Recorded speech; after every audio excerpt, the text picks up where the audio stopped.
Hello everyone, welcome back to my YouTube channel. I hope you're having an amazing day, because if you're having an amazing day, I'm having an amazing day. If I'm having an amazing day, you too should be having an amazing day. So today we are going to be talking about patriotic socialism.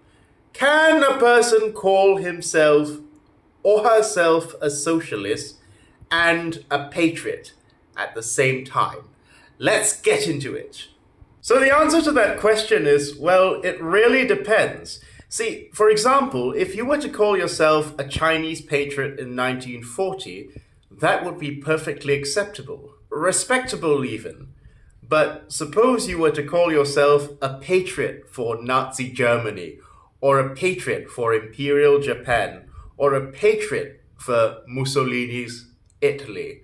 Well, that would make you a fascist, simply put, right? You see, there's a very thin line between patriotism and fascism, and it's largely dependent on context.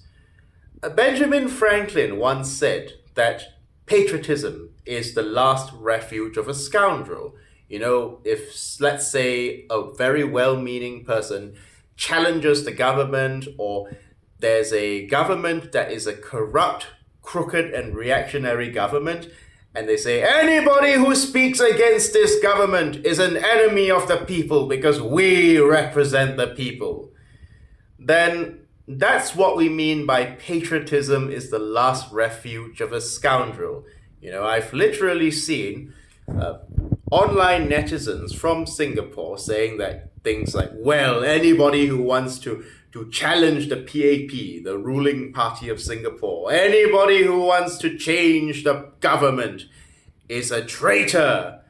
So oftentimes, although you know, national love for one's soil, love for the soil on which you were born and the people of your land is perfectly acceptable, the word patriotism is often hijacked by scoundrels in order to push their national chauvinism, or basically to demonize anyone who questions them, simply put. So on Twitter, you will see this pandemic of so-called patriotic socialists, and I use the term very, very loosely to describe people who are self-professed patriots, who claim that they, unlike degenerate leftists or baristas or blue-haired SJWs, are the true socialists of the land, that they, these right-wing social chauvinists of both Asia, Africa, Europe, and the Middle East, are the true socialists who care about the masses, while anyone who disagrees with them or who questions them is an enemy of the people. Now, we usually refer to these people as patriotic socialists, but if you dig a little deeper, you'll find that their patriotism, or their love for their countrymen, their love for their compatriots, only extends towards people who are like them, who conform to their conservative standards, who agree with their point of view, and who basically toe their line.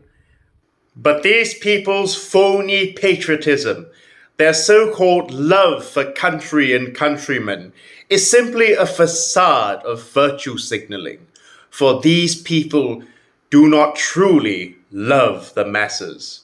If they hate certain subsections of it that do not conform to their rigid conservative worldview, these people claim that they speak for the masses, that everyone in the masses shares their bigoted, reactionary views, and if you are not one of them, you are against them. These people claim that they love the masses unconditionally, that they are neither left nor right. But when you dig a little deeper, you will find that many of these so-called patriotic socialists, in fact, hate vast swaths of the masses. They hate people such as the LGBTQ community, gender non-conforming people, such as, blue-haired social justice warriors, such as quote-unquote girly men. How can you call yourself a patriot and at the same time despise, loathe, and be disgusted by people within your own community who do not conform to your conservative worldviews? In that case, you are no more of a patriotic socialist than Adolf Hitler's National Socialist. Because when you say you love the masses, what you actually mean is you only love people who toe your line, who conform to your rigid, conservative worldview. That's it. Which leads to our next point. So we've established that people who claim to be patriots, who claim to be people who speak for the broader masses, and yet pick on certain social groups to hate and despise, are not true patriots.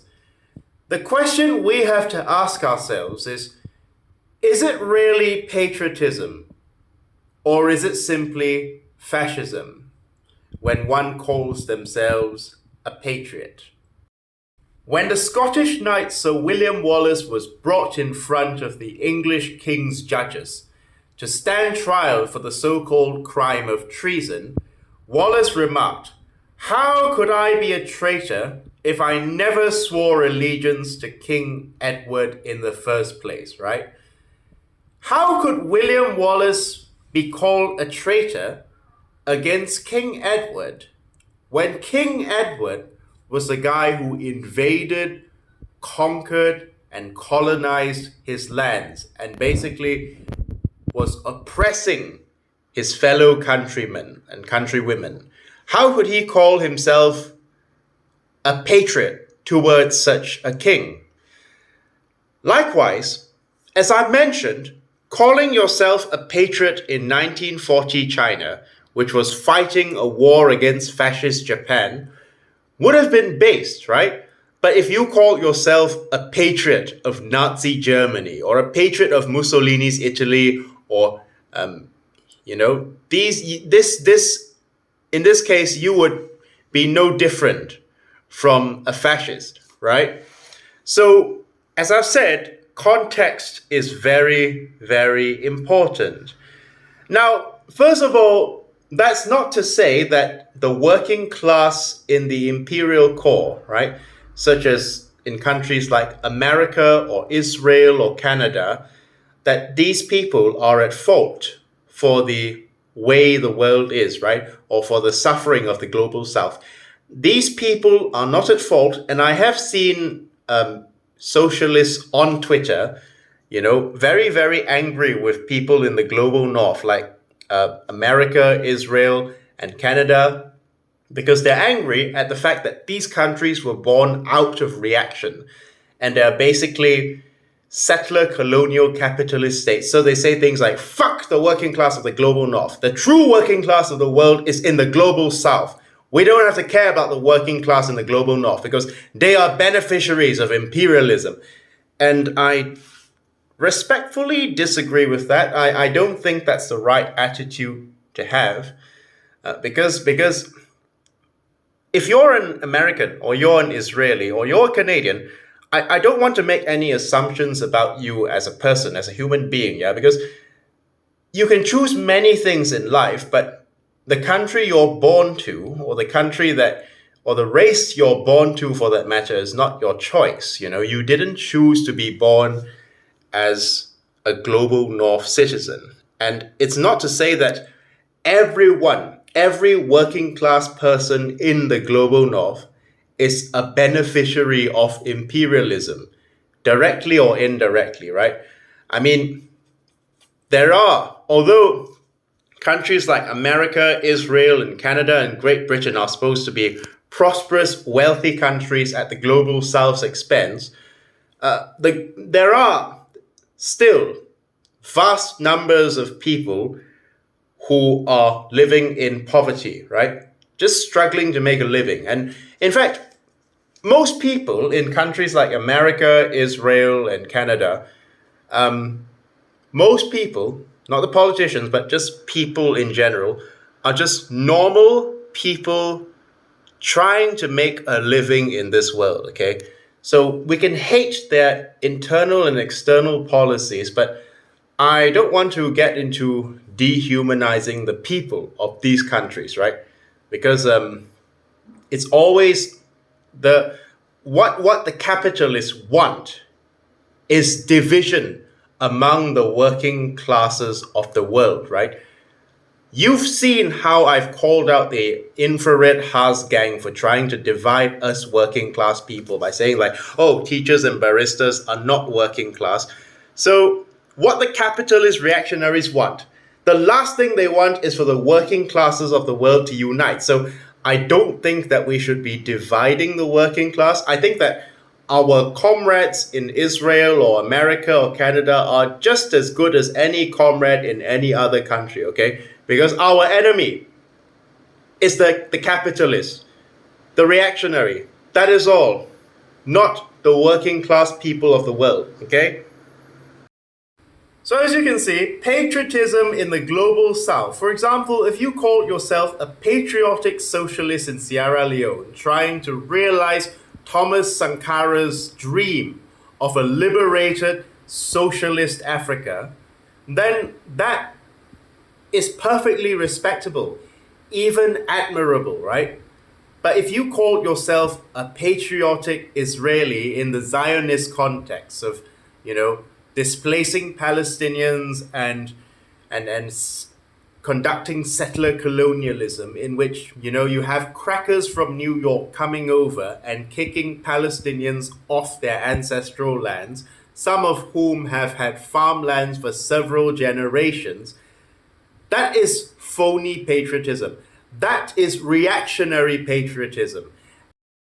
That is what Benjamin Franklin meant by the patriotism of a scoundrel.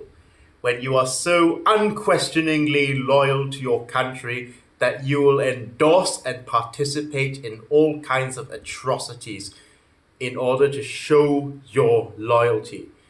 That is the patriotism of a scoundrel.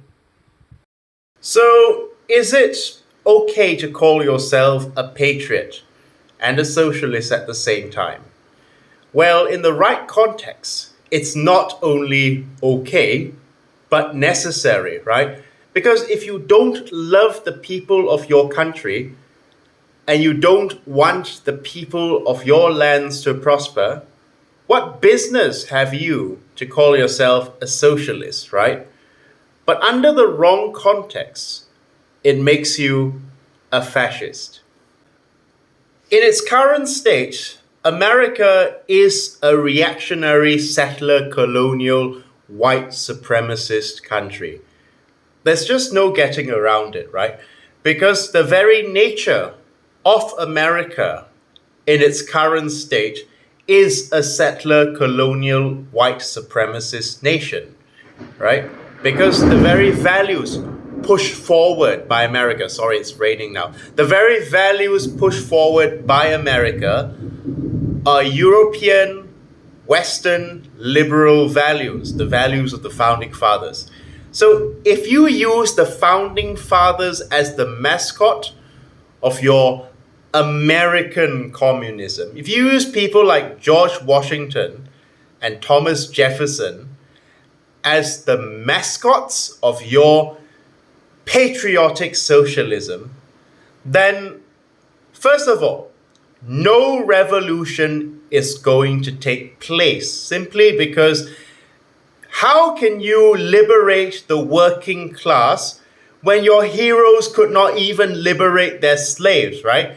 You are looking at English bourgeois landowners, people like George Washington and Thomas Jefferson as your so-called role models, right?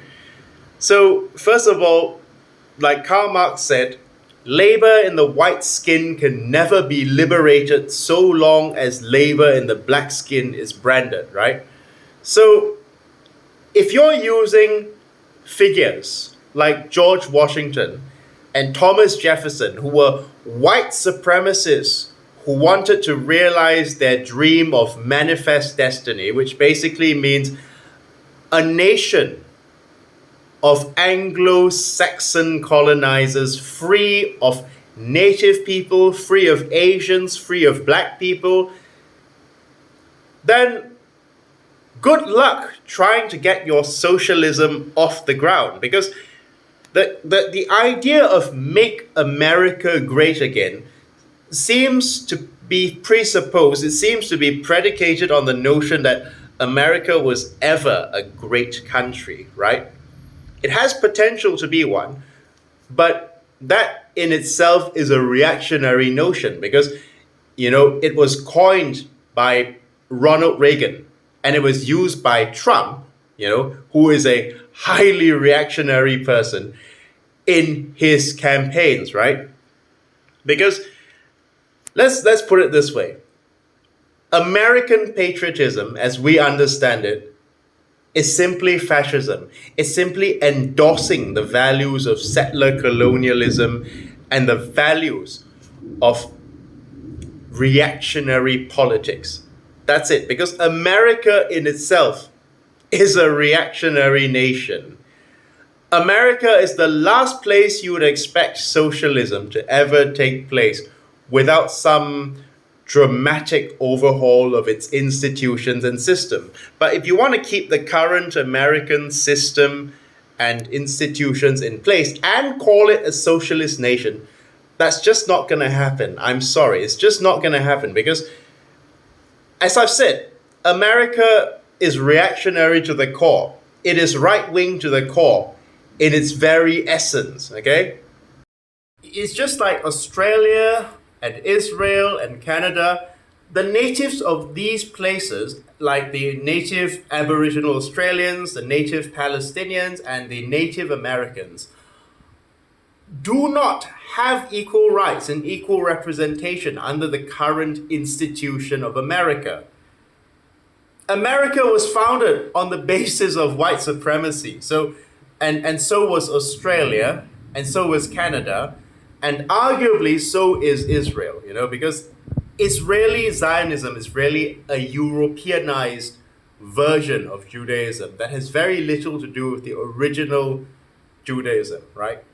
But back to my point, even a man like Peng, for example, the Malaysian communist leader who led an armed rebellion against the British in the 1940s and 50s, Malaysians asked this question: why didn't Peng just put down his gun and declare himself a loyal citizen of Malaya? Back then it was known as Malaya, before it was called Malaysia, right?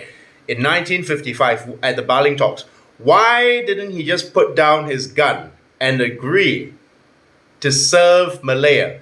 Because first of all, Peng never ever swore loyalty to the government of Malaya, which was comprised and is still comprised of bourgeois liberal elites, right? Peng never swore loyalty to that government.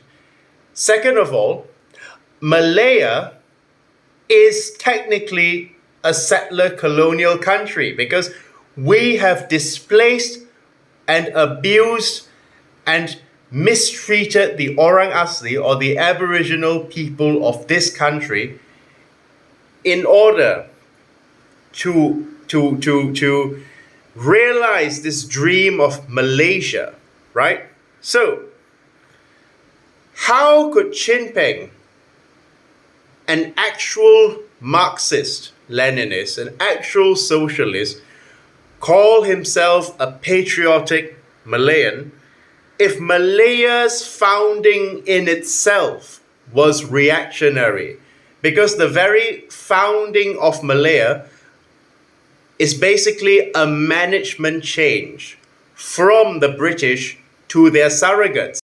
So Peng could not have been called a traitor because in Peng's point of view, the government of Malaya the bourgeois Western educated elites did not represent the people of Malaya.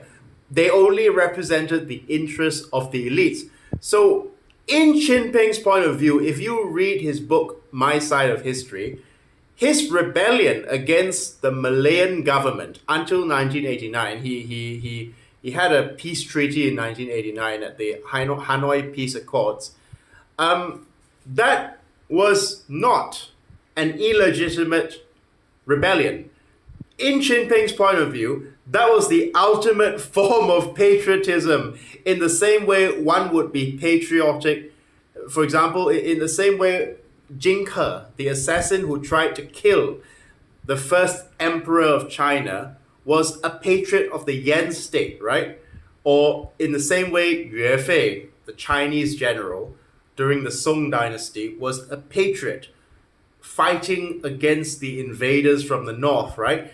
Because Jinping was basically fighting against a government that was not for the people, but rather a capitalist reactionary government that practiced socialism for the poor and, or not socialism for the poor, sorry, socialism for the rich and rugged individualist capitalism for the poor, right? So that to Jinping, that was the ultimate form of patriotism, fighting against an oppressive reactionary government that succeeded the British, right? So, and trying to usher in a communist state. That would be seen as patriotism in his view. So if you say, for example, I'm an American patriot and a socialist at the same time. No. You choose only one. You're either an American patriot or a communist. You cannot choose both, because America, that is one contradiction that can never ever be resolved, because America is reactionary to the core, just like the Malaysian government is reactionary to the core, right? Unless its institutions and its system is overturned dramatically and a new system is put in place, you cannot say that you are a patriot and a communist or a socialist at the same time, judging by the fact that America, as it currently is inherently antithetical to socialism or to communism or to the liberation of the working class, right? No doubt countries like America, Canada, Australia, Israel, and arguably Malaysia that were founded by reactionaries through reactionary values, have to have a dramatic overhaul of their institutions before any socialism or across the board liberation of the masses can take place, right? It's just the way it is. So when we say decolonization, right? When we say settler colonial countries have to decolonize, it doesn't mean that the white people of America or Israel or Canada need to pack up their bags and leave, right? It doesn't mean the Malays need to leave this place, because by that logic, I also have to leave, because I myself am not native to the land of Malaysia, right? I'm Chinese, so my ancestors, depending on which side you ask, came here in the 1800s and the 1600s. It doesn't mean that people, when we say decolonization, that means we have to practice some ethno-nationalism where every country only has one race. That's not a good idea, okay? When we say decolonization, what that means is that we rewrite the institutions. We rewrite the institutions and we basically revamp the whole system altogether, that it does not represent the values and culture of the people who founded these nations, okay? And when we say decolonization, we simply mean give the native people, in our case, the Aboriginal Malaysians, or in the case of Israel, the Palestinians, or in the case of Canada, or America, the Native Americans, give the native people the right to decide the fate of their own lands, right? And basically charter the constitutions in such a way that represents the values of the native people, not the colonizers. Okay? And that's what we mean by decolonization. It doesn't mean kick everyone out. And it also means basically destigmatize the culture, clothing, etc., of the native people. Because when countries have gone through settler colonialism, oftentimes their native culture and traditions get stigmatized. Destigmatize that as well, and basically celebrate the native culture as the culture of the land. And I think that is one way to start. Okay. So, just to wrap up, no, patriotism is not inherently vile as long as you do it in the right context. But remember, there's a very thin line between a patriot and a fascist. Second of all, if your patriotism is hinged upon somebody else's oppression, then you can be a patriot, but you're certainly not a socialist or a communist, okay?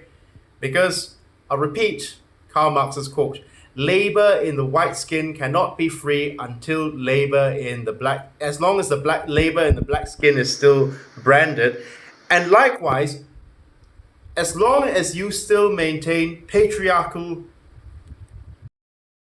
So to conclude, there's a very, very thin line between a patriot and a fascist. It is not only respectable but necessary to be a patriot under the right context or under the right set of circumstances. But oftentimes people will use patriotism as an excuse to be scoundrels, right? So that's all I want to say, basically. Thank you very much. Have a great day.